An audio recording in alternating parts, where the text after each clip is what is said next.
Name is one of these guys, he just takes over. He's like a Bill Clinton. He's so charming in person. This was taken in 1969 before the Super Bowl against the Colts. And he happened to sit out at the pool, and those two women that are leaning over behind him are two women that when he went to the University of Alabama, brought him ham sandwiches the first time he got there.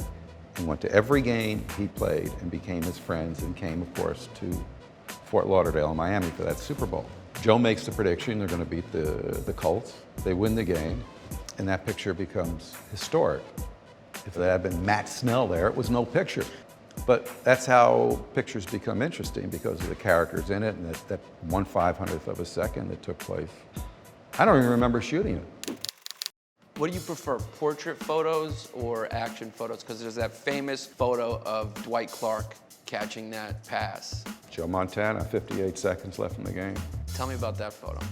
You know, I'd spent the season with the Dallas Cowboys, so this was the last thing I wanted to see happen, because that game put San Francisco in the Super Bowl and started their whole famous run. So with 58 seconds left, Montana rolls right and throws a pass that one person on the planet could have caught. It was Dwight Clark. I was in the right place at the right time. 50mm lens. I had one lens on, just went like this, and motor drive, because I saw two people run past me. Next week, it's the cover of Sports Illustrated, and 20 years later, it's arguably the most famous picture in the history of pro football.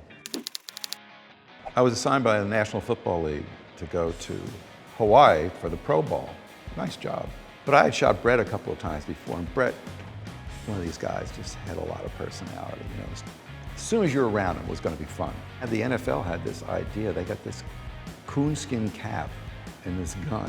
I said, we've got to do this picture. So we went to someone's lawn, the Kahala section of Oahu. It's a very ritzy section. And just went on the lawn and quickly shot as he was going through there with his musket and his coonskin cap on. And that was it. Brett Favre was a force and a great personality in the game.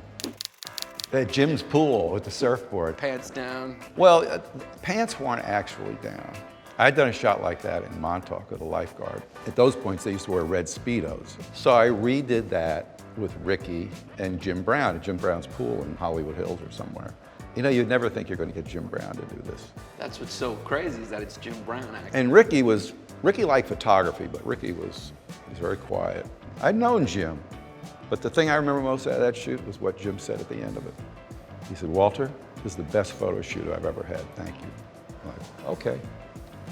The great Jim Brown.